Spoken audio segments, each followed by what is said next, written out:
This is just the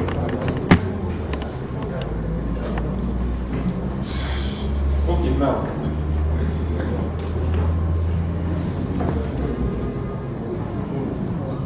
You are presented with a data set, right? And that data just comprises of that data set comprises of columns, right? And the first column says size of room, right? The second column says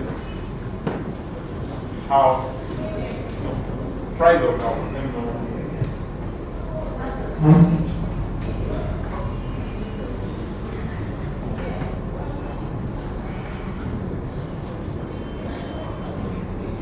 And then we have a lot of data here.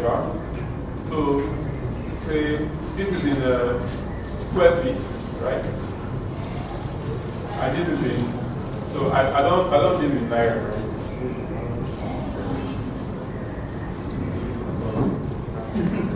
So here you are having things like 240, 120, 110, 24, 145, down, N. Okay, let's all use N. So let's say the last one is, let's say I, right? And then you have 10,000 of this, right? And then you have the price, say, this is $1,000, right? So you're having $24,000, 120, so it's $124,000, 121, no, this price is not right.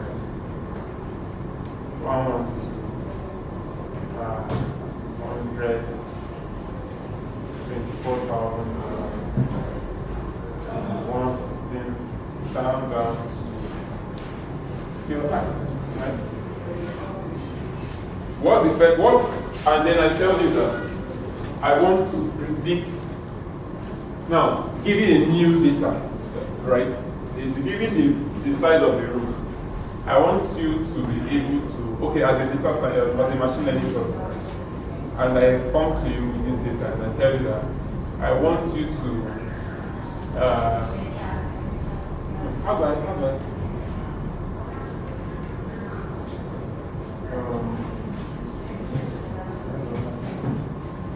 so, given the room size, right, I want you to be able to predict the right price of a house, right? In such situation, if you are given that kind of problem to solve, what would be your X and what would be your Y? What would be your dependent and what would be your independent? Size X, size Do we agree? Or you didn't hear what he said? No. Size is what? It depends. There are X, right? And price is what? Y. Right? So what do we mean by X and Y? Dependent. So that means you are saying that you would not know the price of the house, right?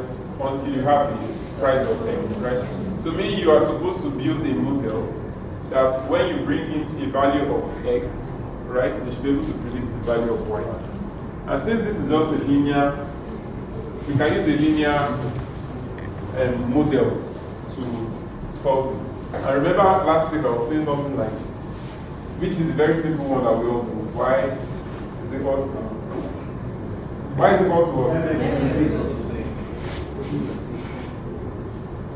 So as you guys go on, you see Y is equal to the second one that you guys saw is what? So there's WX plus D. Well, leave this one now. let's do the one that we spoke about last week. Theta what?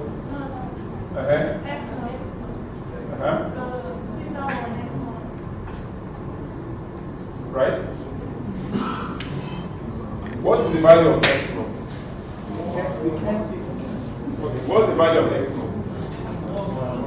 Why is it not? Derivation. Huh? These two formulas are the same, right? So this C is your theta 0, right? This N is your theta 1. And the coefficient of C here is 1. Right? So we need that your x is 1. Yeah. Wait, sorry. So theta 1 represents M, the slope. Yeah, theta 1 represents it. Confused. Can I write it the other way around?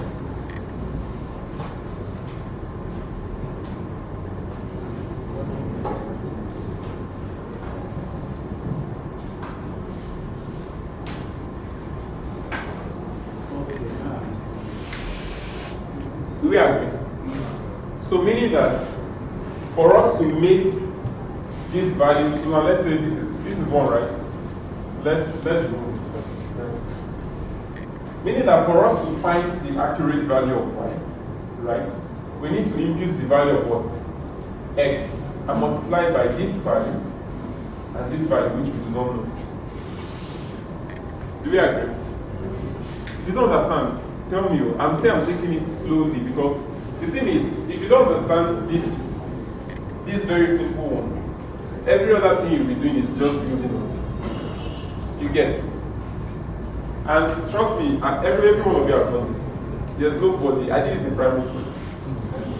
I know primary school is not like this.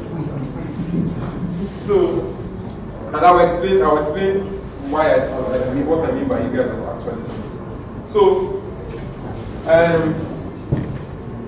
So now we are actually looking for which values. Yeah? I'm so sorry. You keep going. I don't have, maybe you Let me want come. to Is it better like this? Yes. Okay. So now just imagine you have y, right? And you have minus 2.114 x plus 0.28. Right?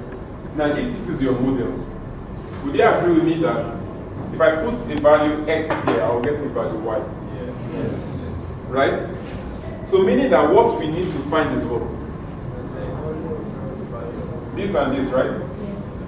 But this value here and this value here should be such that when you put a value x in here, the value of y should be close to whatever you want to predict. What I mean by this is this. Now I just put random variables here, right? If I put the value of y, what am I predicting? It's actually nothing, right? Am I predicting anything? No. Until I have found the values of theta 0 and theta 1, such that if I put the value of x, it will give me a y that is close to what I want to predict. Do we get? Okay, let me try and give an illustration.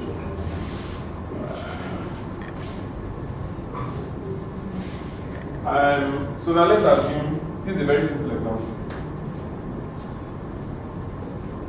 I know you can plot this is an equation of this right?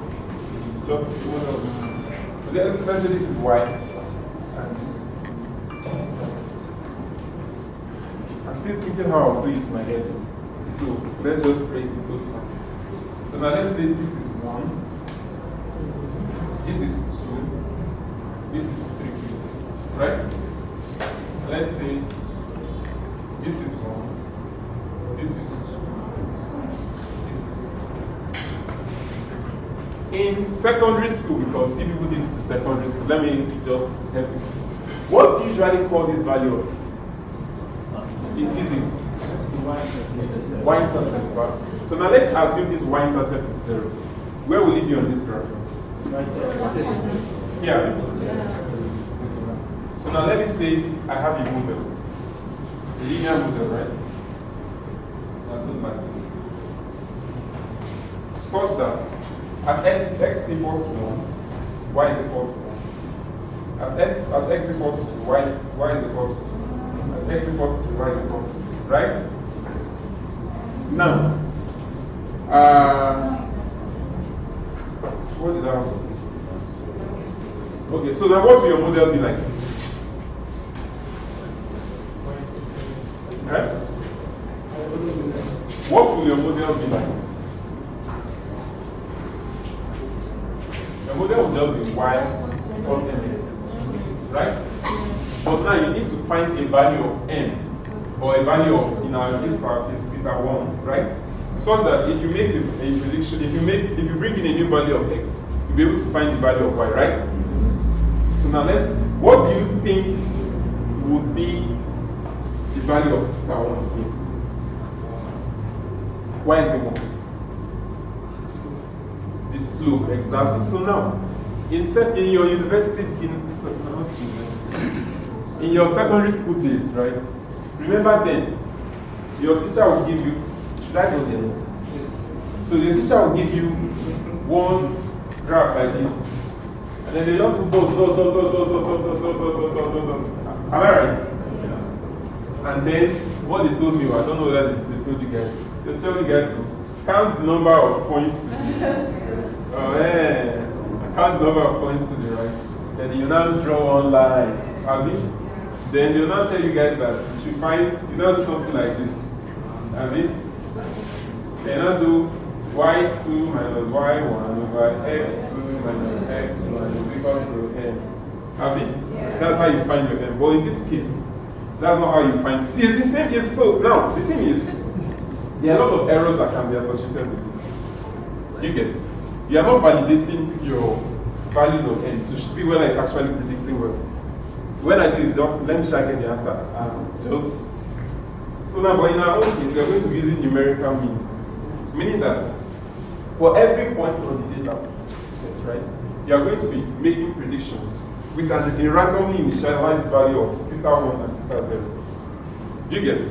So now, when you initialize it randomly, you want to be making predictions, right? Comparing your predictions with what the actual value is, and updating this value until whatever prediction it makes is close to this. How about not said this? How about confusing? That's the point. I cannot remember everything. Okay. So where did I stop? Okay, so I said what was how did I start? So I'm saying that you want to find the value of, you want to make predictions, I remember now. You want to randomly initialize theta 1 and theta 0, right? To just have a value there so that you can make predictions. Now, if you make, now just follow the thought process. If you make a prediction here, right, with maybe this value of x here, and you have a value h, which let's say h is your prediction. You want to compare this value from this prediction with this randomly initialized values of theta 1 and theta 0. You want to compare the prediction with the actual value, right?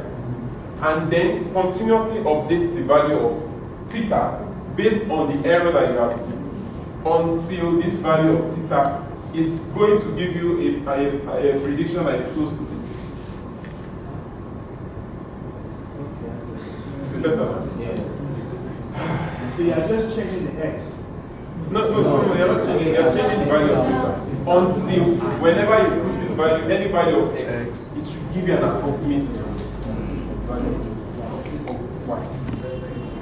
We get now, so that's why if you say this is y equals mx, and then you randomly initialize this to let's say 0.5, right? And you have y is equal to 0.5x. Now at x is equal to 1, what is our value of y? Huh? So that's not the value, right? It's actually 1. So you find your error between 0.5 and 1, right? And I'm sure Josh calls that So the value, your error is calculated as, which is your cost, right? Is equals to 1 over 2m. Is it 1 over 2m or 1 over, it's 1 over 2m. Summation from n to equals to 1, I mean, to n, right? N over y minus h, right? Square. H of theta, all square. Am I right?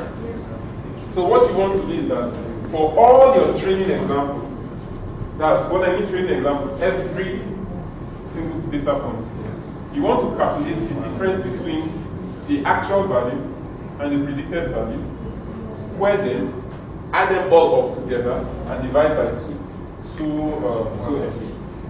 So that will give you like an average of the error for all the data points. So when this error is reduced, that's when you can say yes, you trained it to predict fairly. Okay.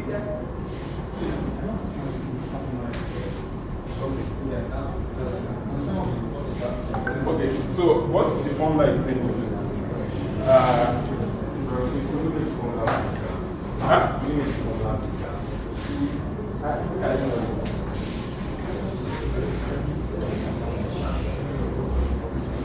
No, it's hello. I extended it. Of course.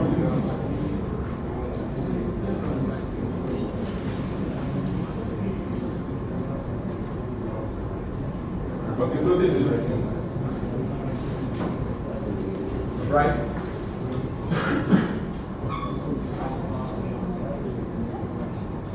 Guys, you can see back? Yes. So what he's just saying is that I'll do for this one now. Right? I'll do for this one. So now let's find the error of this particular one, assuming the value of theta of this theta one is equal to 0.5. Right? So now you agree with me that the actual value of theta should be 1. Yeah. Right? Because when x is 1, y is 1, x is 2, y is 2, x is 3, y is 3. Back. So now let's assume is 0.5. Right? And you want to find the error. Okay, let me see. So everyone will see. So you agree with me that it's j of theta 1, right? Is equal to what? So they're saying summation. So 1 over 2n. And in this case, how many training examples do we have? 3. So times 3 into bracket. Here, what do we have? Look at the formula.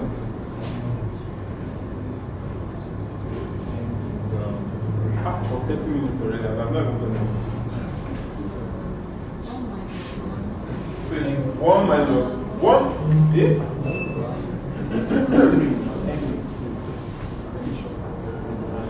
What is h? So this is h. Look at it as so your h is what? Is the hair not slow? No. This in this case, m is not sorry. So this m is not the slope. This m is the number of training examples. So let me change this to capital letter N, not small. Right. So what is our h? 0.5. 0.5. Why is it 0.5? How did you get 0.5? Huh? Because if you put 0.5 times 1, it will still give you 0.5. 0.5, huh? Minus what? Minus 1. Minus 1? 1, yes. That's the value of y, huh? So you can look at this data set as x, y, 1, 1, 2, 2, 3, 3. Agree? So now, square. So why do you think we are squaring it? Huh? Yeah. So, plus what?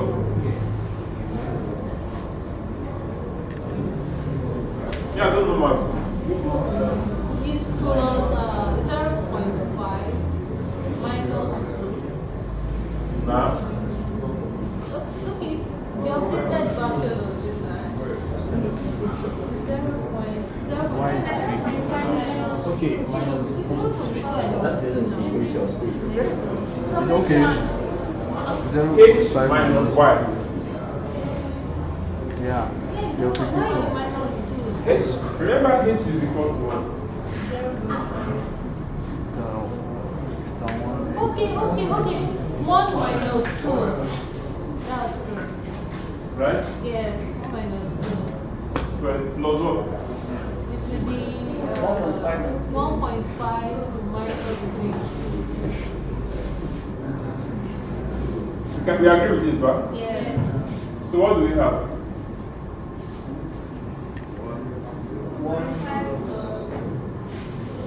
This minus this is 0.5, 0.5 squared. Plus.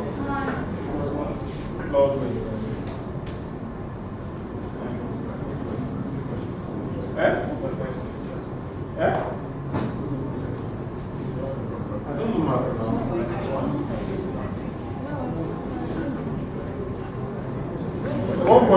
1.5 times 3. 1.5 Abi? So times 1 over 2 times 3. You guys are following the flow. Abi? Yeah. So now, if we add this, you're having 3 points. 3.5. So we have 3.5 over 2 times 3. And so calculate this. So what is it? 0.557. So shall you people have an answer here? So that answer is like the error. You can look at it as the error of the loss. Like the difference between, in an average, over the whole sample, right? The average difference between your prediction and your actual value of ground. So now, based on this error that you have got, that's what you're going to use to update your values of theta. So now when you get that, you should be like, okay, now you have to tweak this value of theta small. And tweaking what tweaking of the value of theta will be going to shift. So now for 0.5 is the plot of 0.5 is something like, can you guys see what I'm doing? Let me take it.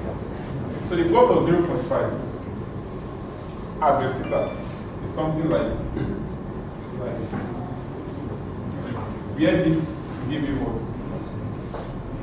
0.5. This will give you what? Something here. So this should give you 1. Right? And then this one will give you something around 2.25 or something around that, right? So now you're tweaking the values of theta such that you want to shift this value, this is your plot, to somewhere around here. And sharp somewhere here. You get the whole stock number? Partial. But is it better than? Yes? I need you, right, I understand the bigger picture, but I need you when you're filling the values. After give us a training example, you understand?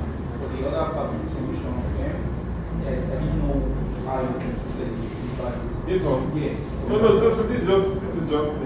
No, you're speaking of those last two brackets. This one? Yeah, from this song down, I don't know how you put it in the values. What did you get to the value from? Okay. So, H is your model, right? Everything is scattered. No, you understand all of it. We understand it's just the... So you know how to get the value of this one? Right. From that song. From that song. After the half end, that's half training example, then the end goes. From here? Yes. So you know this is just an expression. So what this is trying to say is, find the sum from I is equal to 0, starting from 0. So n is the number of training examples we have. So in this example we are doing, it's just 3 we have. So you're going to find the sum for this first one, this second one, this third one, where n in this case is 3. So you're saying find the sum from I equals 0 to 3, right? And that sum is going to be like replicating this plus the next data point, right? Plus the next one. Do you get? So now you're saying I here. So when so this is counting from 0. So that means it's 0, 1, 2, right? So when I is equal to 0, what do you have as x? So as I equal to 0, that is this point here. That is this point here. So you are picking values at this point. Then your y2 as 0.0 is what? This. You get? So you now do plus when I is equal to 2. Right? Plus when I is equal to 3. 1 and 2, basically. So you stop at this point, basically. That's what it is. So that's what we need here. So when I is equal to 1, and when I is equal to 0, when I is equal to 1, when I is equal to 2, then you sum it together. You get it? So we are good, but so thank God I'm free. So if I thought last week that for you to update the weight, right? Are you guys tired already? Okay. My time is almost up, but I've not even thought the food that is needed. Eh? I can't hear you. At least.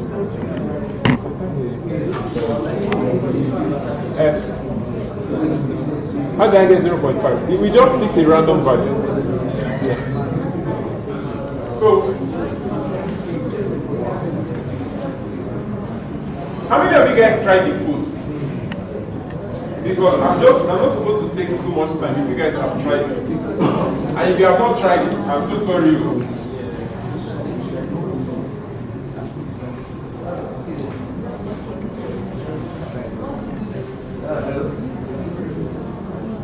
Come on.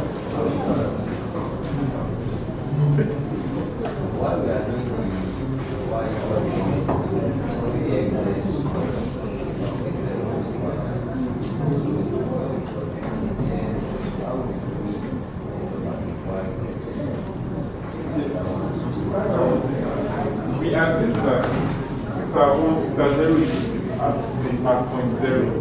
So you remember I said it's also same as a y doesn't. So we are doing this to make it simple. So if you want to update the weight, right? So that error that you guys have calculated, the error that we just did now, that's J of what? J of what? Is equal to what?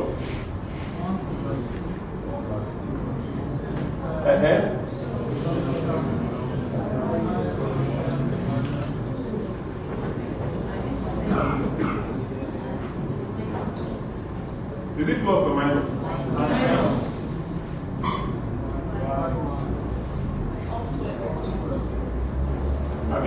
So now, for you to update the weight, you cannot just say, this is the error. But yeah,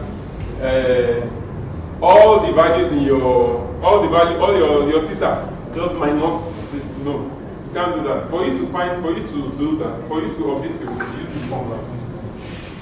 So, but if it's assuming it's theta 1 now, you have theta 1 is equal to what? So this 2 dot means update in math bar. So theta 1 minus alpha.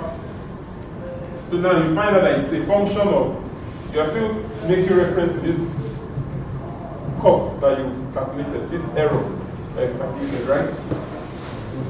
So but now it's not just J, it's not just the J theta. It's not just J theta. The partial. So in this case now we're having just one function. It's a function of one thing, right? So we're going to be having the T J theta 1, right? Over what? Respect to what?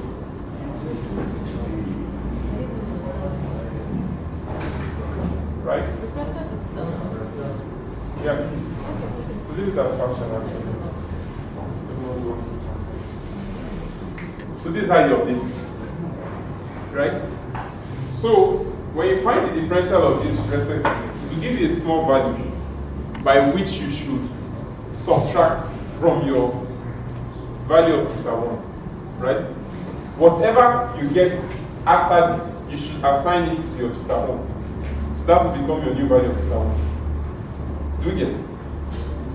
This is theta 1. This theta 1 is supposed to be the same thing as this theta 1. But in this case, it's like it's a variable, it's theta 1. And this one is the one holding the former value of theta 1. So now, for you to update it, the partial differential of this j with respect to theta will give you a small value, right?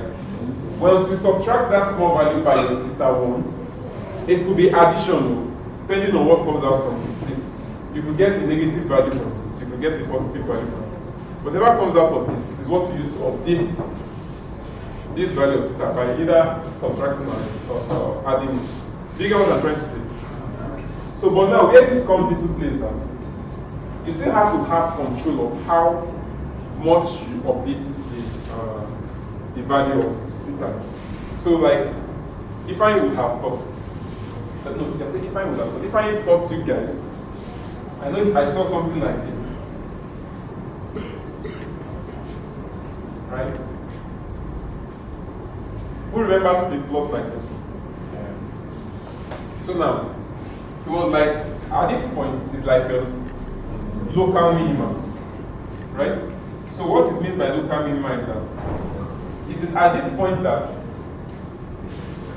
the value that you're getting from here will always be something tending towards 0. So it will be 0.00001. And if you say 0.0001 minus whatever value is here, does it make any difference? No, at that point you have said you have reached your local minimum, meaning that you cannot change this further. It has gotten to that point where it feels that it has learned enough. It cannot move any further. I don't know if you get what I'm trying to say. So, if your error is at this point, right, you want to reduce the error, right, until it gets to this point where whatever change you make, try to make your theta 1, it will change. Who practiced that the code lab? Who did it? Who did? Oh, you did it, right? Now when you ran the code, did you notice that at some point when you were training, you noticed at some point that the value was not changing? At that point it has reached the local minimum. Right? I have a question. Yeah. Sorry, at some point I saw this is the one having that dot before the equals to sign. Before, it doesn't matter. The main thing is that it's because it's matter, and then we are just playing. The main thing is that whatever value is inside here, that was inside this one before, you want to update it with what is going to be coming out from it. Do you get? So we get this whole concept, right? So now, if when you do a partial differential of this, it's taking big steps, right? And then the first step comes here, bullseye, right? Second step comes here, bullseye, right? Third one comes here. Fourth one comes here. Now it's supposed to come to this point where it won't change anymore. But now, because this update you're making is kind of big, you're not using any learning rate, it can just overshoot and come here. You get it? And it's just be going up and down. And after some time, it come back here. You get it? And then it's just be moving in zigzag. You get it? Okay. Jumping up and down. So, but you want to control the way it is moving. You don't want it to be jumping up and down, right? So what you actually want is, as it is training, right? As it's training, you want to be taking some reasonable tiny steps. So sometimes some people will start with high, big learning rates. That's big values of alpha, maybe 0.1, right?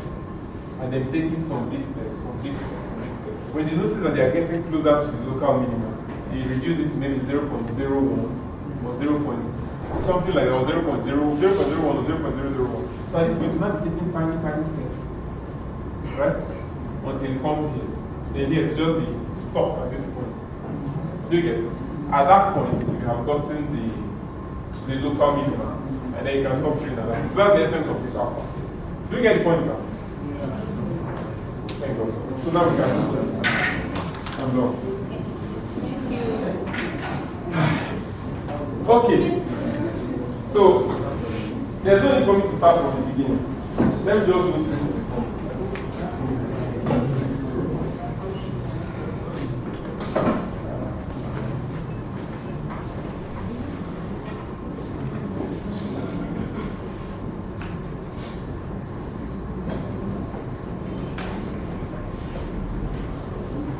So I have just 15 minutes.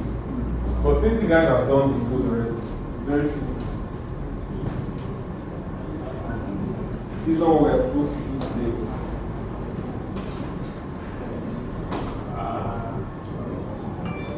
Okay. So we started from here, but can you guys all see this? I should zoom it a bit.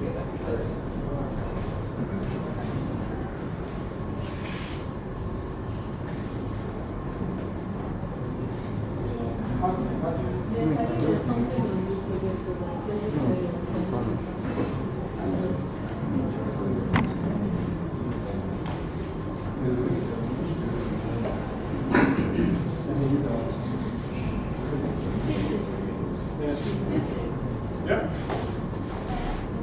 I'm called that.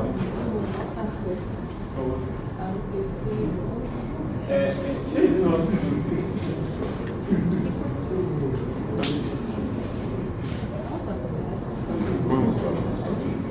See, it's making to say. We'll come.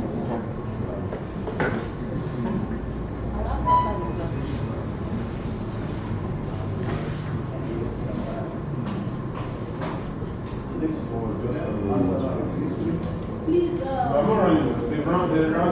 please, I have a question. I have a question. Okay. So I think this one, at this point, when we are talking about cost reduction, what do they mean by contour plot? Eh? Contour plot. On top close. Yeah. People get this. Okay. Okay, so guys, are we fine now? See, this particular one is the most important thing. Every other thing you are going to be doing is building on this. If you don't get this one now, you just be confused till the end. And then you might just find out that you skip class, and then when we now say we want to go to the beach, that's when you now remember.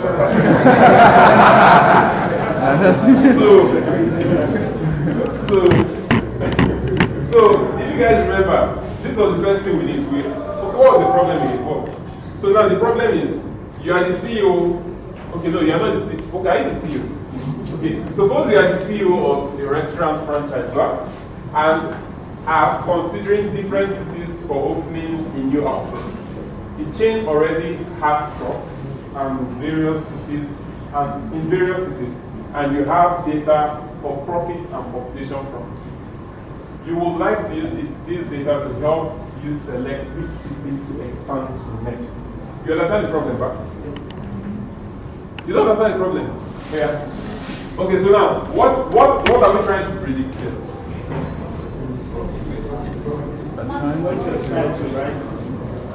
What to expand? Which cities to expand to? No, so yes, we want to know which cities to expand to, right? But from the data we are giving, what are we trying to predict? The profit. Profit. What are we using to determine the profit? But in reality, do you think population alone is what you can use? So there are a lot of other things. So stay tuned for the next class, so you know how you use other parameters. So we are going to be using three major libraries for this. We are going to be using math. I said this is the same thing I was saying last week. So, like we said last week, we are using NumPy, pandas, and matplotlib. So, like I said last week, what is NumPy used for? Eh? I didn't hear you. That's what I said. What's NumPy used for? This one is very popular. matrix multiplication and For useful for numbers. Basically, it just helps you handle your matrix multiplications, handle data in an array. You get, basically. And I explained last week why you should use NumPy for your matrix multiplication instead of using your for loop. I'm not going to repeat myself because you have to read it. So even though I said I'm not going to repeat myself, I know I'm going to say sometimes somewhere in this like this. So NumPy is basically for multiplying your matrices, your vectors, and all the rest. So I now remember I said something like this. For those who were not in the class, you can still meet others. I might not be able to go in depth like I did last time. If you have a matrix n by n, and when I say matrix n by n, so it's the same thing as your x and o. You know the way you have x and o. It's the same. They use matrix concept. So the matrix is just a square value. Say 3. This is a. I want to do a 3 by 3 matrix, right? Yeah, so this is a 3 by 3 matrix, right? And you want to multiply it by maybe another 3 by 3 matrix, right? Instead of going through the stress of using for loops, you just want to use matrix multiplication, right? So you should actually just go back and it's something very simple. Yes. So if you have an n by n matrix, this is a 3 by 3 matrix, right? 3 by 3. And you know why I said it's 3 by 3 bar? 1, 2, 3. 1, 2, 3. Right? So you're having an n by n matrix. Multiplying, you have to multiply it by an n by p matrix. So bone all the letters. That's what we call ourselves in. Just notice that you are multiplying this n and this n. So it must be n by n, multiplying n by p. So these two have to be of the same dimension. You get it? What is it going to give us? Those who are in class last time. Eh? Is it n by p? Right? So in our own case, if this is a 3 by 3 matrix and then we have a 2 by 5 matrix, what will it give us? Eh? Eh? 2 by 5. Okay, so that's the first answer. Any other answer? 3 by 3. No, I'm going to write the answer. I'm going to write the answer. You need 3 by 3 by. First answer is you have a 3 by 3 matrix. You have a 3 by 3 matrix, right? I am multiplying it by matrix multiplication, not element wise. Element wise is this. Don't worry, you get it. So a 3 by 3 matrix multiplying a 2 by 5 matrix. It's not possible. So make this 6 by 5 now. So it's not possible. So what if we have a 3 by 5 matrix? It's 3 by 5. 3 by 5. So this is very simple. But when you start writing, so it's actually easy. But with NumPy, it's very, very easy. Just arrange it. Know what the shape is, right? When I mean the shape, is it a 3 by 3? So when you know the shape, you know whether you can multiply it. So then we have pandas. Look at pandas as your Excel or Python. You get. Then you have matplotlib. Matplotlib is for plotting data visualization, basically. So now, the first things that we said we're going to do is, so I'm not going to, you guys are going to run the code. I won't explain coding because of time. I have just how many minutes? I have 10 minutes. So the first thing to do is, we did is, since it's a text data, remove this data. Remove this from here.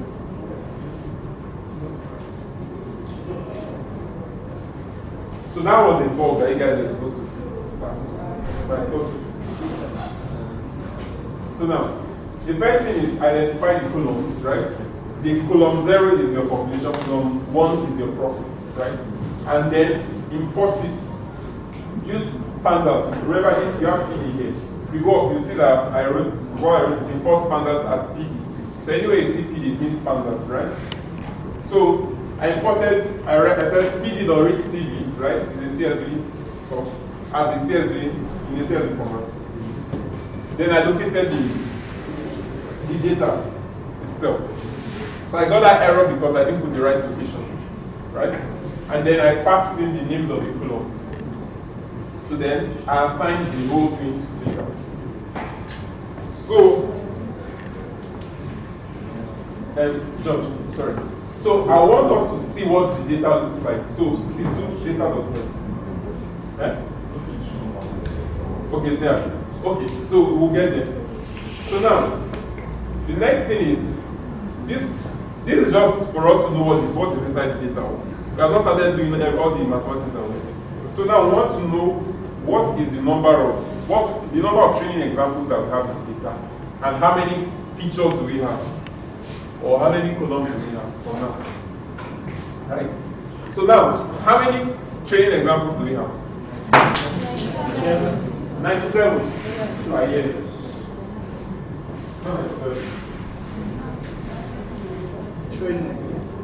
How many training examples do you have? You have 98. It starts from 0. It starts from 0.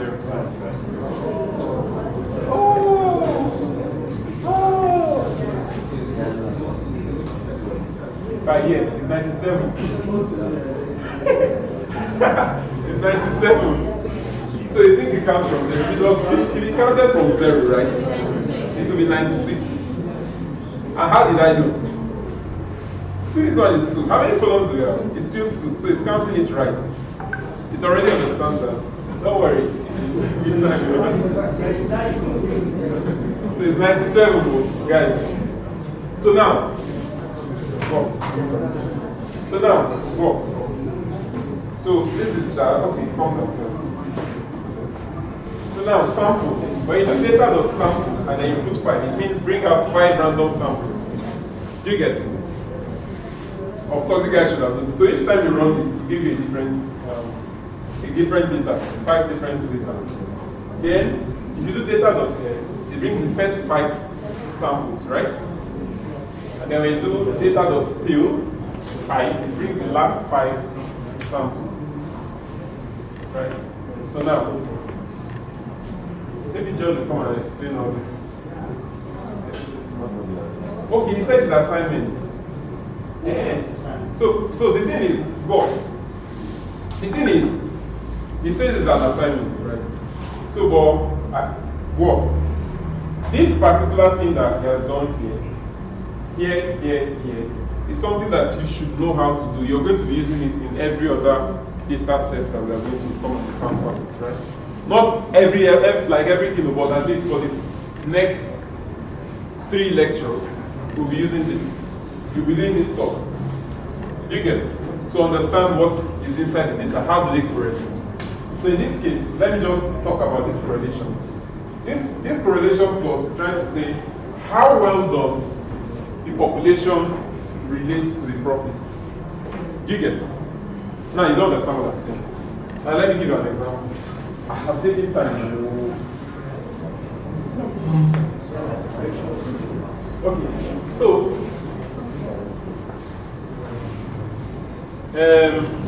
now back to that house prices. So now if we have price of house, right? And then what we want to use to predict the price of house is occupation of tenants. Does it make sense? Doesn't make sense, right? No. Like how will the occupation of the tenants determine how much the allotment that is in landlord? It's related. The existing tenants in the house.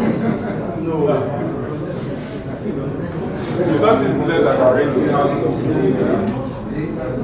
So you see that it doesn't really, there's no relationship. The relationship is very, except if you are thinking in 5 districts, it's very possible in 5. So but that's what we are trying to see here.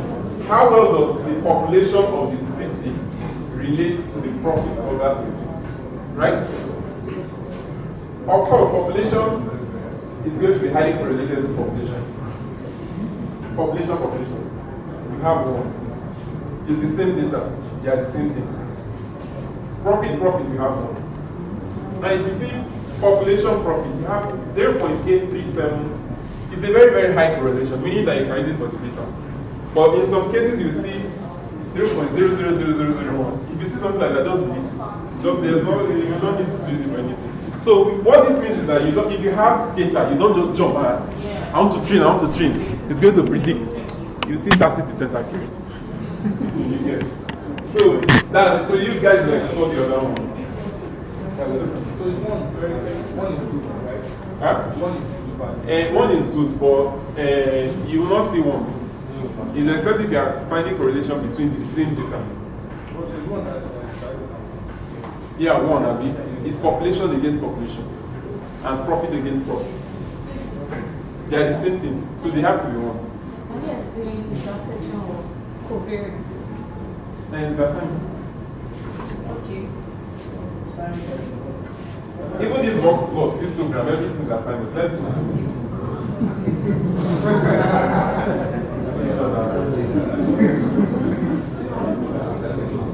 Of what is this? And even this one, you explain how this one is assignment. So, but guys, please look at it. There are a lot of sense in all these things. Don't just ignore it. The ones that you don't understand, discuss it in Slack. You get, we respond.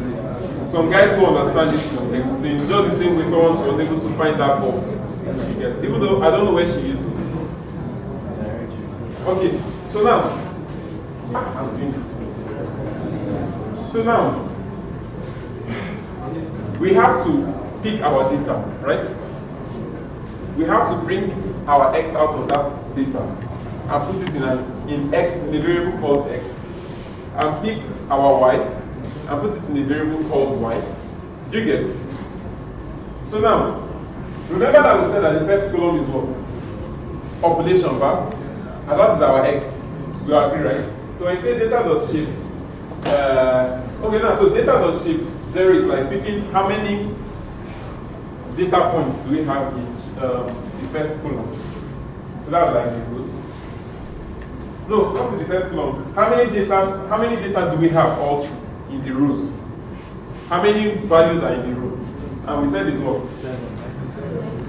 So we are going to be using this frequently. And then the number of columns is what? So we'll save that one side. The next thing is we want to pick all the values that are in the first column. Right? And the first column is what? Population. So when you say data.look, I remember I said last week, there are various ways of doing this. You can do this in different ways. I think maybe 5 or more.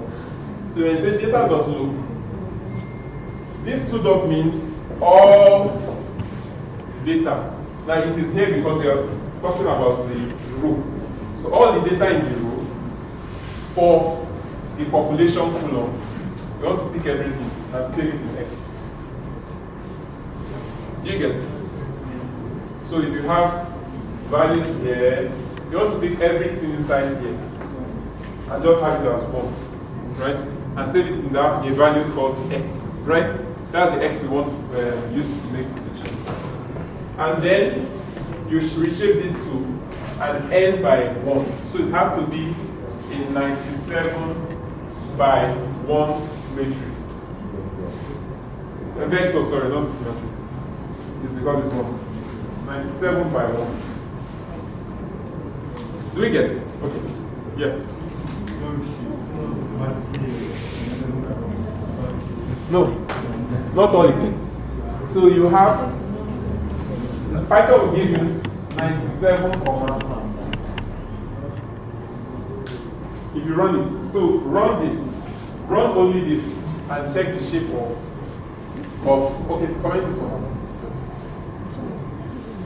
Don't do control slash. Okay, so run it. Run. Boss. Okay, you're leaving it there.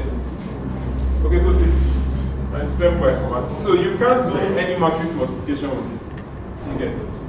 So I will not have errors. So now that's why you have to reshape it to the number of rows by the number of columns that we actually. So it's 97 by 1. Hey, or you can do it like this. So Python is very beautiful to say any number of rows by 1. So it must be any that minus 1 means if you like it should be 100. If you don't know what it is, it's going to put any number of rows by 1. Now let's go. So the next thing is this. We have to stack ones. So the X matrix cannot be a 97 by 1, right? Because we have, if you remember it's not if you remember the formula. From the formula you know, you have theta 1, x1. I mean, continue. So how many x do we have? Where this one is what? So if you are going to do matrix multiplication between x and theta, right? You have to have x1 and x0 in a matrix, right? So we have to stack ones. So we can say the first column, let it be the actual values of x that we have. The second column, let it be 1, 1, 1, 1, 1, 1, 1. Do you get it? So that's why you have this. So when you do first things first, you create a vector that has ones, 1, 1, 1 all through. And this is it here. So remember I said number of rows by 1. But now after doing this, you just stack it, meaning that you are joining the first one, the one that we had before, which is x. And this one, these ones that we created, we are bringing them together, and that's why we have this. So you have it, the first value 1, second value 1, third, so you have 1, 1, 1, 1, 1, 1, down, right? You guys are looking at it. You didn't run the code. So that's why you have this. So the next thing is to get our y value. I think it was technically y is the vector of the ones that are inside, like the ones that will just allow us to start, especially the y raising y. Yes, no. Try this 0. Because if this is 0, 0 times theta 0 is what? 0. It has already removed the value of theta. And this is very, very important when you are creating your theta. So it has to be 1. It's 1. Remember I said y equals mx plus c. Plus c. C is what? Theta 0. You can't see the value of x because x is what? 1. We agree, right? So now the same thing you need to get the values of x. We are going to do it to get the values of y here. And then you do your normal reshaping, like we did before. So you find that it's still in 97 by 1. So what, as of now, what is the shape of your value of x?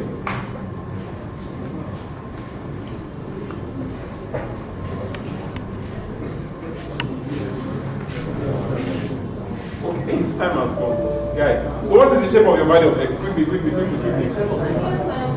97 by what? If you say 1, raise up your hand. How many? I want to share it. 97 by 1. Be confident now, it might be anyone. And we don't want to know the answer.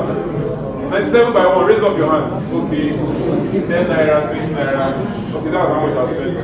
97 by 2. Some people don't want. Okay, I'm going to give books. Machine learning books. 97 by 1. 10 naira. It's not realistic. Okay. 97 by 2. Raise up your hand. Okay, they are not sitting. It's 97 by 2. No book, no one.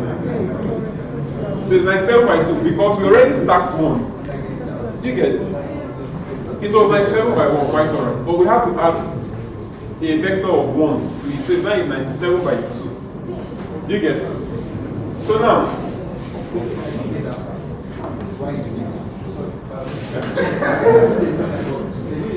no, I didn't. Why did it?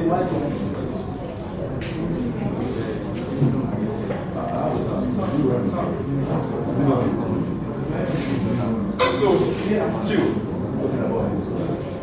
chill. Okay, so guys, what we did is we had x and y back. So now when we fixed the values of x, it became just x, right? And then we have values down. Am I right? And there were 97 of them. Am I right? So what is the shape of this matrix? 97 by what? Yeah, because we have 97 rows, 1 column. Now we created another vector of, and we call it x0. This is x1. I will just added, okay, this one, I put 1, so there are values here, let me not forget. They are actually values. And now we don't have 1, 1, 1, 1, 1, 1, 1, 1, 1. This is what? 97 by 1. Now, I'm bringing these two and concatenating them together. They are now 1. I've married them now. What is it? Eh?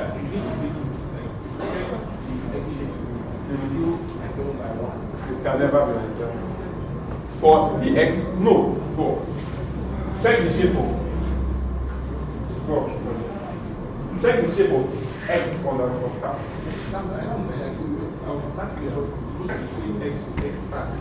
It's still if you want to. No, like we didn't equate x to x star. But it just depends on what how you want to assign your variable. Okay, now the major work. And this work is just the same thing that I explained here. Right? So the model building. So remember this formula back. Please don't read all these things, you're supposed to have read it. We remember this formula, right? This is the model for what? That we want to like learn. We want this model to be able to predict what? Price. Nice. So now, do we know the value of theta? Do we know the value of theta 0? We don't know it. So we want to find the values of theta 0 such that it's going to make accurate what? Fairly accurate what? Prediction. So now, I will define a function that should do that.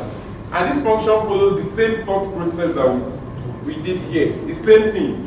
It's just that the mathematics we are bringing them to life here. So now, forget about this print. If you don't, you will get to do it by yourself. Now, iteration is 2,500. What we mean by iteration here is that how many times do we want to update the values of theta till we stop? You get it? Remember we said that when you make a prediction, right? You find the error or the cost function. Based on the cost function, you update the value of the weight. Am I right? Yeah. You are supposed to do it again, make another prediction. Find the value, the cost function. Based on the cost function, predict. So how many times do you want to do this thing? Do you get? That's what we mean by iteration. So one to do it 2,500 times until it comes that it is able to learn or minimize the error. Do you get? So that's that. Now, in our case, we want to initialize theta. The first theta and the second theta, we want to initialize it to 0. So this first one means theta 0. So this is theta 1, right? And this is theta 0. So we have two theta, we are putting it in a vector form, right? So we initialize it as theta. Now, the next thing is what? This equation here, cost function, is such that after every iteration, we want to save the value of our cost function. So we'll see, visualize how it reduces. It's necessary when you are doing, so I just understand how was your, you want to make a plot of your cost function against the iteration. How was it reducing? You get? If it is not reducing, it means you're not learning and your model is not learning anything. It's just left and done. It's not learning anything. So what you should have is something like a plot like this. You should have a plot like this, where it reduces and then after some time it stops changing. You get? So now we create a for loop, and now that for loop is from 0 to the number of iteration, which is what? The first step is to do what? First step is to do what? Now this art that you're seeing is just a fancy way of doing matrix multiplication. So we want to do what? Your x multiplied by your theta. So your x, that's why I told you have to go and learn matrix multiplication. Your x is what? 97 by 2, have you? Your y is what? Yes, sorry. Your theta is what? 1 by 2. Is it 2 by 1? 2 by 1, right? So you cannot start doing it one by one the way I did it here. You have 97 of them compressed. You get. So you want to use matrix multiplication to get the values of h for everything at once. Do you understand what I'm saying? So by the time you do this, remember that formula I told you guys. What will you have as the result? 97 by 1. So you're going to be having one value. You're going to be having a one column, and that your one column is what your h. And that is going to be the prediction for all the values of x. Do you get?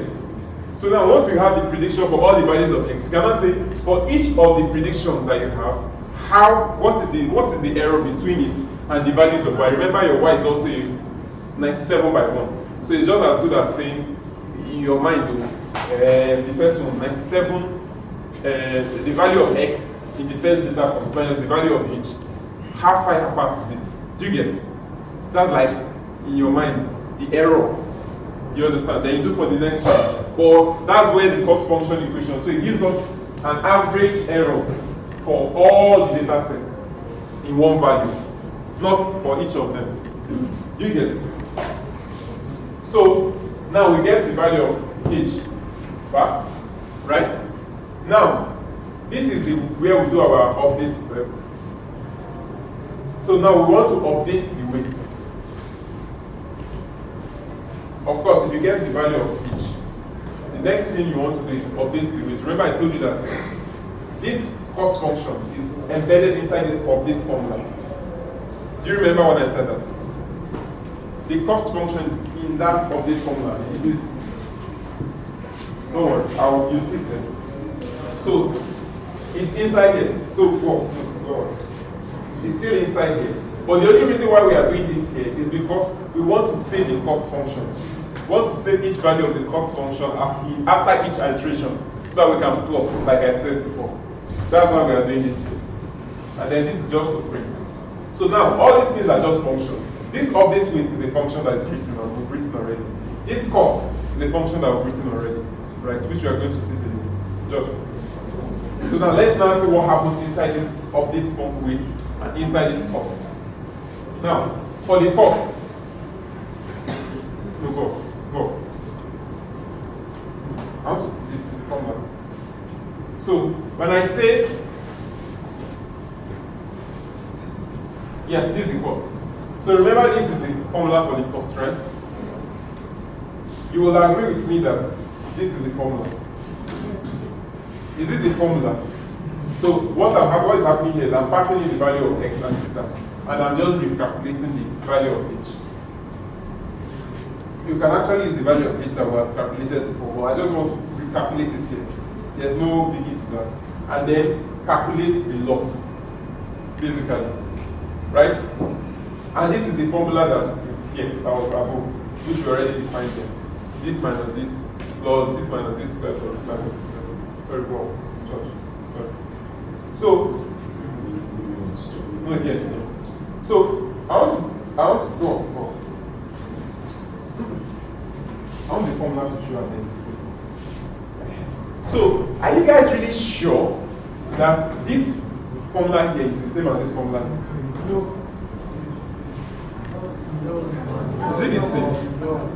What's the difference? It's the same thing. It's not the same. It's not about it's not It's not. Okay.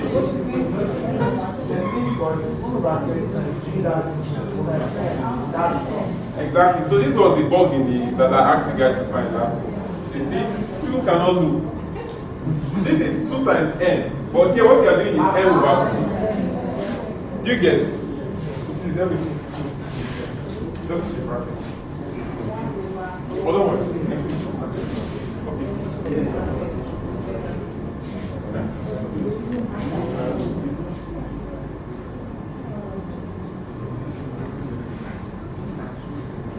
So if you don't do this, you'll be having strange values. They'll be very big.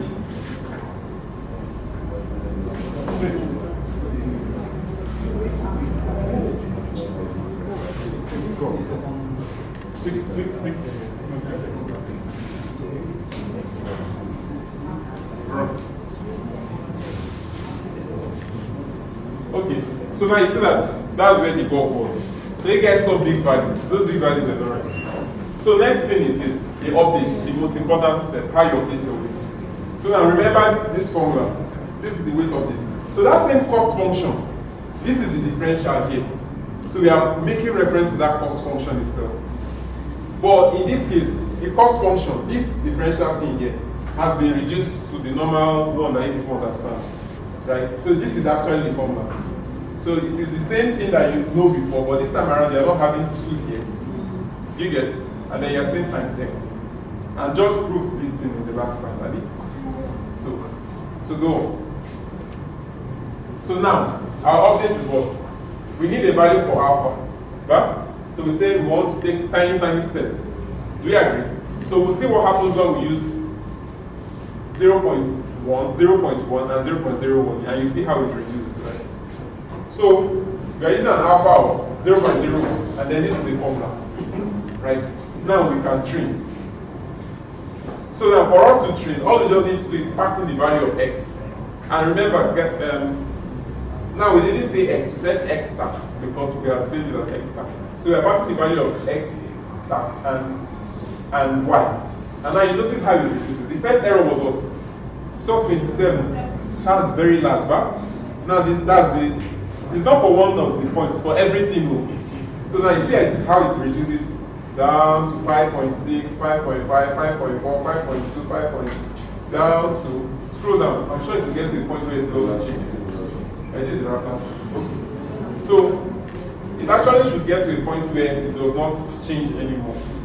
So meaning that we can actually iterate further and see where it should be maybe 5.0001, 5.00001, 5.001. You get something like that. And then we can print. Now this is the cost value. So now all those costs that we're calculating, remember I told you that we wanted to save it and then plot and see how it was reducing. Right? Now, this is where we've saved it inside this function called cost value. So now let's print cost values and see what it looks like. We printed it. We plotted it actually. Where did it go?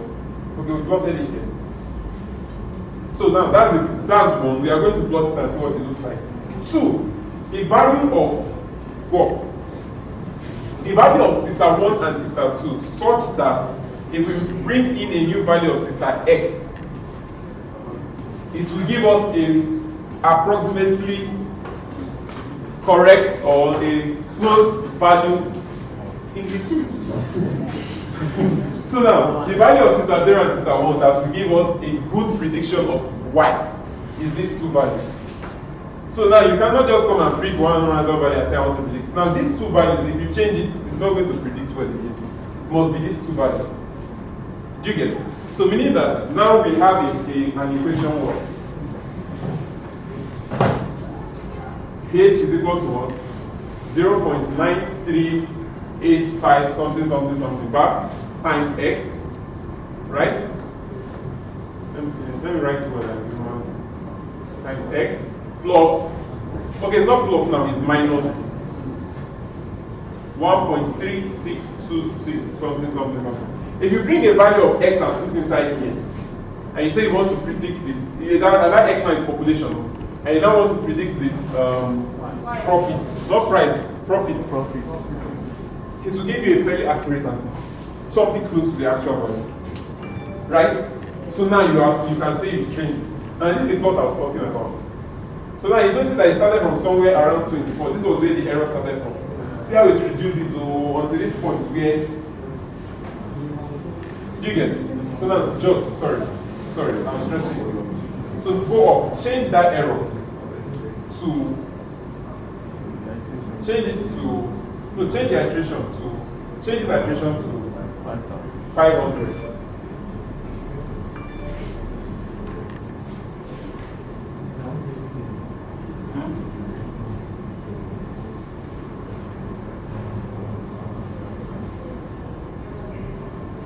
Let's see the plot.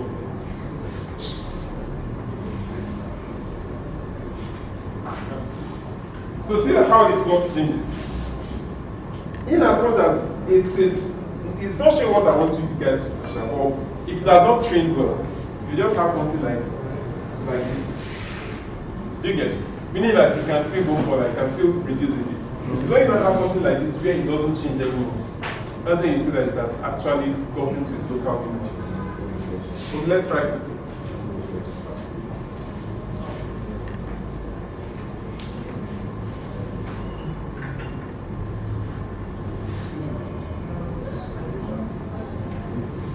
Okay, now he wants to put a very big value of theta.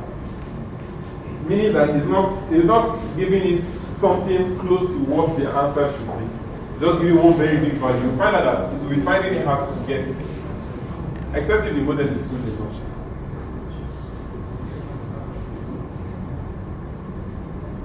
See, it's still working fine. Change it to, but notice something. The error they don't, see where the error is starting from now. The cost is starting from. Change it to 50, but use 0, 0. I want you guys to see that whole shape. That means that we've not trained it very well. Or change it to 50. No, 50. No, not that one.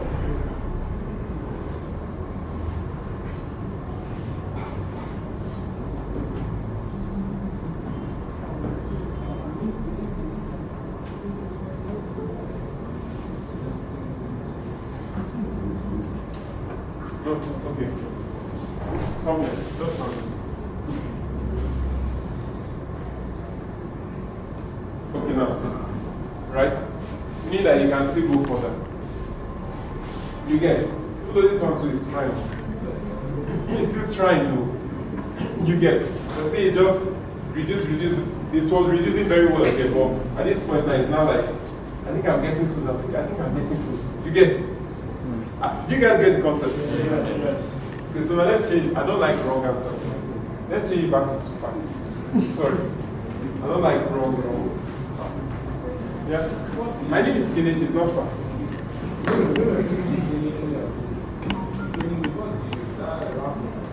Rabble is just like, put it, it's like reshaping it to, like, how do I put it? If it's a 2 by 1, to kind of straighten it out, flatten it, I don't know how to put that. Flatten it basically. Squeeze. Like you take a dimension out of it. Is this stupid? No, not stupid. Flatten it. Play with it, fix it. It's changing the shape, but to something that you can play around with. But it's not all the time you do theta or ravel. It depends on how your shape is and what you want to use it for. So it still boils down to your knowledge of your n by n. You don't want to use this n by d. Or squeeze those machines. So normally you have like 2 by 1. You should apply or squeeze to it. It takes the dimension 1 out. Because you don't necessarily. The opposite of what we did. 97 by 1. 97 by comma. You're changing 97 by comma to 97 by 1. Now you're changing 97 by 1 to 97 by comma. Okay. So now that's that. And we are already done. Now let's make predictions. And I want you guys to see. So now, here it's plot. So instead of what your physics teacher taught you people to do, please, how would you count the number of points in this data? Right? Would you be able to do this if they gave you this one in GC or Y? So now your model has been able to give you a very good estimate of where the line should be placed. You get it? So even if you did not do this whole mathematics that way, if you send this picture to your email, you can actually make prediction. You can so what you just do is they give you population. Just come on this line the way you did in your secondary school. I look for the population and then draw line and see where it corresponds. You get. So but basically that is what your formula is doing, this formula. That thing you are going to do where you are looking for the value of x here and finding the value of y is basically what your formula is doing. So now let's make prediction. Right? So for the prediction, we already wrote the function. So I want us to use, so go up. look the first data set, when you did data of head, the value of x. What's that value of x that we use there?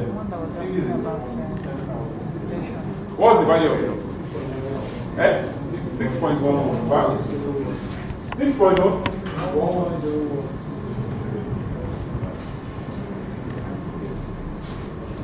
1101. Right? What was the profit? 17.1. And let's see whether you say 17 point or 7 point. 17 point. Our model is not correct.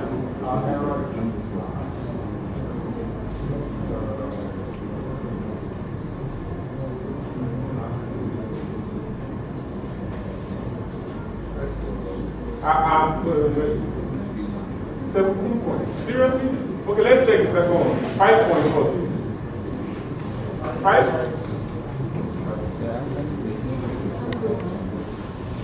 I will have explained why we have that. I'm coming.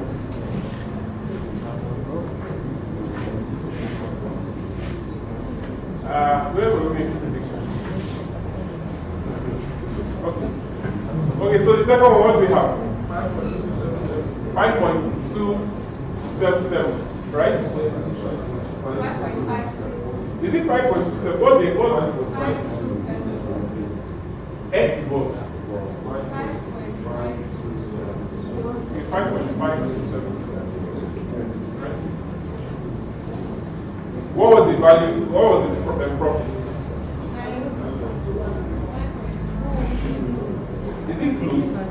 No, it's not close, but let me check whether we find around. I'm confused.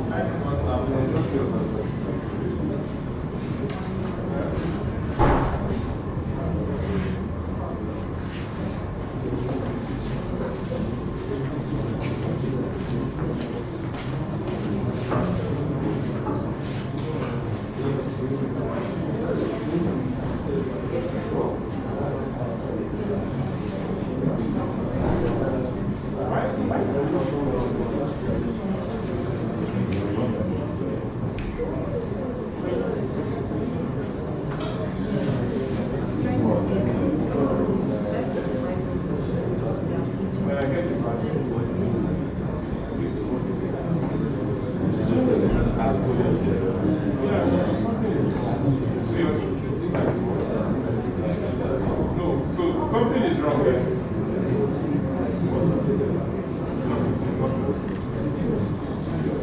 Okay, something is wrong there. So, you know what is going to happen? I'm going to do something.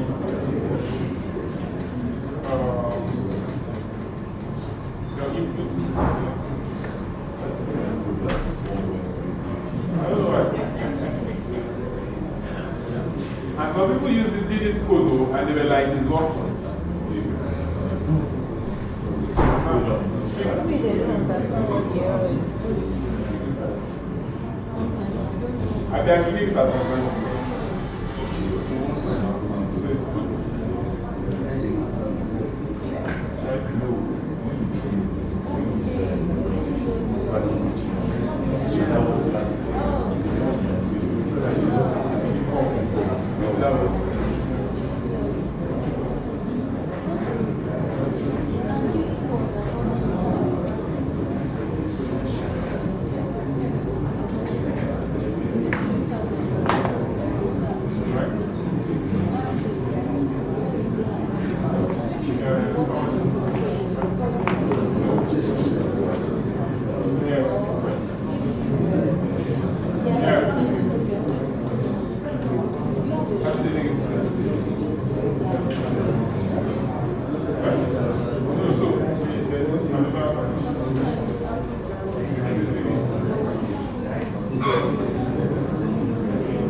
Okay. There's an issue with this.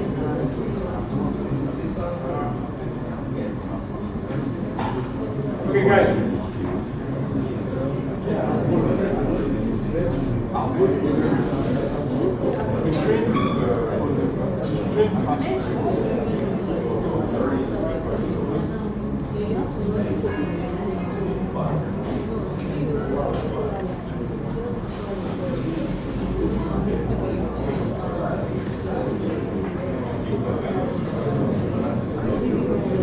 Okay, guys.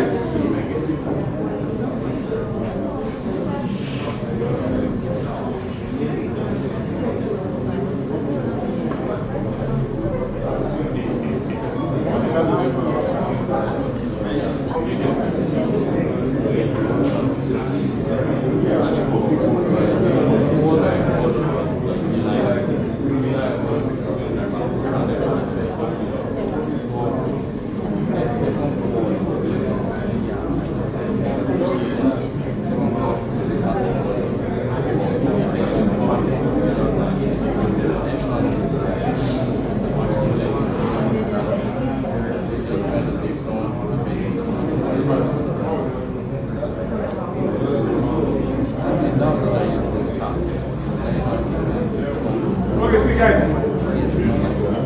Now, if you change the value of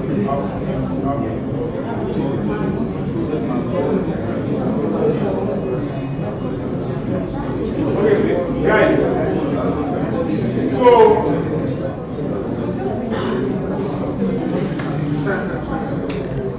So I don't know. I think when I did it right, the values were quite close.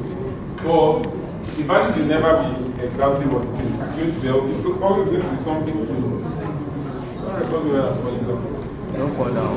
So it's always going to be something close. So if you look at the data, it actually varies. So the error you might be getting is it shouldn't be so much, right? So I don't know. I know we played with so many things. I'll have to look at it and fix it, or I check the one that I did, and then I'll get back to them. But for those who did the assignment, so basically this is what happens, right? For your prediction, just what we did here. Bring in your value of theta 1, right, and theta 0, and then your x. So when you do your multiplication, that's your prediction, right? So, but for those who did the assignment, please, who did the SKLN assignment? So I was seeing some. I think always said they should do normalization. Okay, there's just some guys did normalization. So, but who did this assignment? Please, no, I don't want to ask you. So who did it? You did it, right? When you ran the first one, your prediction here and your prediction with SQLM, were they the same ones? Were they similar? They were similar, but they were very close to the data sets, right? Kind of. So that shows that whatever, if you guys go through this code very well, it means we are close to what is being used in the industry. So if someone in the industry is, maybe you see one bad guy telling you guys the data scientist, and then he's just using one library, SQLN, and he's just throwing things in and giving him results. At this stage, you guys are able to say, even this thing that SQLN is doing, you can write it and then you know what is happening at each stage. So this knowledge that you guys have gotten now is what is important for you as a machine learning engineer, a data scientist, or whatever you guys choose to be. Because you need to have an understanding of what is happening with the learning rate, what is happening with your cost function, what are you looking, what do you understand from your plots? You get? You guys understand? Yes. So we are good now, right? So now we can move to the next page, which is having more than one values of x. So now we want to know what happens. How do we predict when we have x1, x2, x3, and so on? So at this point, I rest my case for Just to help you. Thank you very much. Yeah. Yeah.